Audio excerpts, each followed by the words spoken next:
behind the scenes with future country rock blues kings and queens. Discover them first with Palm Mash TV. Palm Mash TV.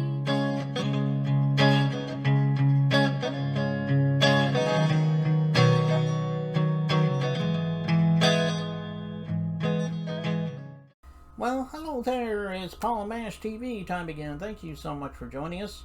Another great interview is coming up shortly, but before we get into that, don't forget about the subscribe and bell buttons below you there, and you're always going to be notified of any new episodes coming your way. And we have a comment section below if you'd like to leave a comment there. We'd love to hear from you there. And also pay attention to the description part as well as the closing credits at the end of the show, because we'll have content info for you, so I hope you will stay tuned for that. From Vancouver Island, British Columbia, Canada, today we have Gavin, another great artist, and I think you're going to agree. And we'll get to that in a second, but first, here's a quick word from the Caden Gordon Show. So don't go away, we'll be right back right after this. It is Caden from the Caden Gordon Show, today's best country mix. Check out my show at thecadengordonshow.com. Okay, we're back, and with us from Vancouver Island, British Columbia, Canada, we have Gavin with us today. Thanks for joining on the show, Jay. Hey, Paul, how's it going? Oh, doing pretty good. Glad to have you here today. Right on, glad to be here. Yeah, well, tell us a little bit about how it all began for you as far as being an artist. I mean, you probably always wanted to be an artist since you were a little kid. Maybe you fell into it much later. I mean, everyone has their own story. Let's hear your story. Well, I grew up in a huge family on Prince Edward Island, Canada. That's on the East Coast in the Atlantic provinces. And we're just a tiny little island full of lobster fishermen. And it seemed like when I was growing up, everybody played guitar and sang back there. So I was just been around it my whole life, or my whole childhood. All my uncles would get together every week or one specific uncle anyway, my next door neighbor. Every weekend there'd be a big party over at his place and everybody would be sitting around playing guitar. And I just, I knew that's what I wanted to do back then, but I didn't know if I could or not. But I moved away to BC in early 90s and I started playing bass out here for punk rock and heavy metal bands, which was quite a change for me because I grew up on country music. And that took up a lot of my life. I probably played bass in heavy metal and punk bands for the better part of 15 years. And just started, as I get older, I just thought, I don't know, I've watched a lot of old punk rockers get old and it's not very attractive. I find that the country music, it seems like for men anyway, they only start getting good at 50. So I thought it'd be a good place to start. A good place to start playing outlaw country at 45. Okay, well, that's quite a story there. Yeah, and of course here at Palm Mash TV we do all genres. So, I'm glad you're doing what you're doing. I hope you got a few more years left in you. Oh yeah, I'm doing it till I can't anymore. I'm in it for life now. Well, I hear you. Tell us a little bit about your influences. I'm sure you had a lot of big bands that you've been motivated by. Well, this guy right here, Merle Haggard, for sure is one of them. Yeah, I grew up when my dad used to listen to Waylon and Merle all the time. I grew up on that outlaw country stuff, so that's been a huge influence on me. But recently, there's a lot of newer artists coming out. Like, I don't know if you heard of the Last Night Fighter. He's an amazing songwriter. I find there's a lot of really good songwriters popping up in the last 10 years here. They're hard to find because they're not on the radio, or maybe you'll hear their songs on the radio, but it won't be them playing it. But I find, yeah, there's a big songwriting resurgence going on, and it's been really inspirational for me because that's what I want to do, is be a songwriter. So I'm glad there's really good songwriters that still exist out there. Yeah, and like you mentioned, that guy behind you there, Merle Haggard. Yeah, he's definitely a legend in country music. So yeah, no, him and Willie Nelson and Waylon Jennings are definitely, like everybody else, I think, my biggest inspirations, but there's so many more. I could go on for days talking about artist that influenced me Mm. in every genre. Okay. Well, you might. Why don't you go ahead and tell everybody else how we can, get more info on you, on your official websites, your on social media, streaming media. I mean, tell everybody about all that.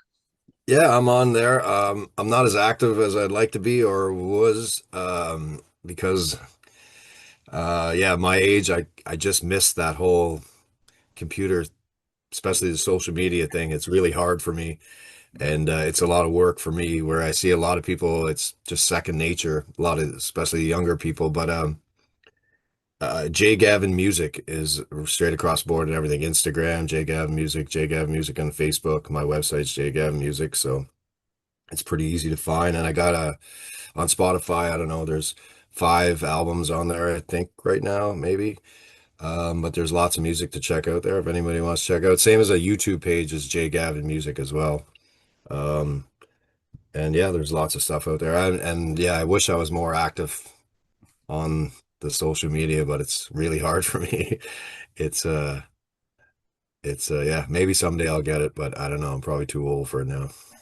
All right. Well, go check them out on all streaming platforms anyway. You won't want to miss that, and I'm sure he'll love you for that too. The video we're about to watch is called Mexican Food, Cold Beer, and Tattoos. That's And right. quite a title of the song there. You got a good story behind this song. It's a funny video, by the way. Well, I always tell everybody it's a true story, but it's not really a true story. I was in the studio in Nashville when we were recording, or actually in Hendersonville, just outside of Nashville. Hmm. And when we were recording that, I flew in from Canada, so I was basically living in the studio on the couch. And every night we'd shut down around 3 a.m. and I just lay on the couch and think about what's going on. For as a Canadian recording in Nashville, it was a pretty big deal for me. And anyway, one night I was just starving and I couldn't go anywhere because I didn't have a car to get anything to eat. And it was like 3 a.m. anyway. And there was a bag of Doritos and a bag of flaming crunchy Cheetos on the counter. And I ate those and thought about tacos. And I wanted a taco so bad. So I just grabbed the guitar and started creating the story about the taco.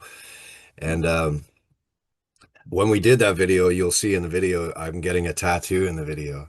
And I wanted to get the tattoo in the video. That was the whole plan. But the restaurant we shot in wouldn't let me do it in there because tattoos create blood and restaurants don't like blood. So obviously we couldn't do it. So in the video, it's just a fake tattoo. That's not a real tattoo. But 3 days after we did the video, I went out and got the real tattoo. So I have a taco life tattoo on me now. I obsessed with tacos. When I tour around the southern states a lot, and a lot of my days are just going around and trying out tacos. I want to see who makes the best taco. So Mm. far, San Antonio is the best taco. Okay. Well, like I said, it is a funny video, and I know you guys are really going to love the song. And we'll get to that in a second. But Jay, I want to thank you again for coming on the show. Come back anytime you want to plug something new. Right on. Thanks, Paul. And yeah, thanks for having me on here. Yeah, no problem. And here it is, Mexican Food, Cold Beer, and Tattoos by Jay Gavin. It begins right now.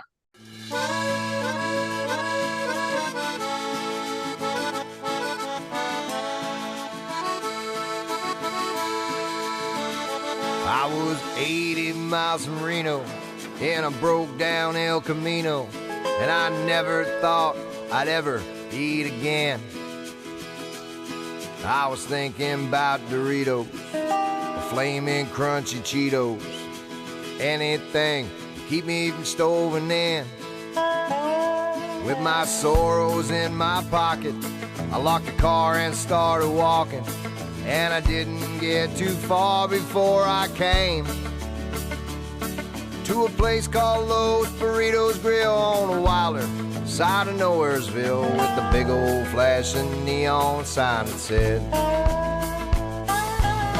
Mexican food, cold beer, and tattoos. There ain't no better trip for a poor boy with the blues. Cervezas, enchiladas, carnitas and coladas, Well, her taco's not the best, but they will do. I like Mexican food, cold beer and tattoos.